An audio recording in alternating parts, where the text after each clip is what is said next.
Sa iban pa nga balita na disgrasya nga di pasahero nga jeep sa Leon, Iloilo nga ginkapatay sa duha ka estudyante overloaded suno sa kapulisan. Si Zen Kilantang Sasan nakatuto.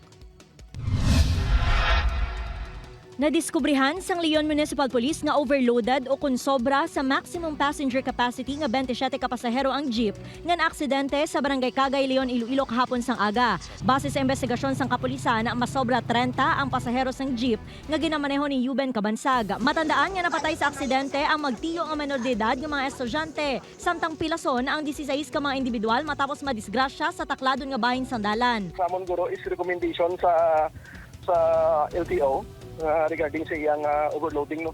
Ginpahayag sang kapulisan nga nag-areglohanay na ang driver kag ang mga himata sa mga biktima kag wala na sang plano nga magpasaka sang kaso. Ang balsang ginikanan nga hindi naman sila mag-file sang kaso kundi mabuligay na lang sila kay maintindihan naman nila kanong aksidente man ang natabo, and then ang driver is relatives man sang mga napatay naton nga biktima. Upod kay Cirilo Randuque, Zen Kilantang Sasa, One Western Visayas.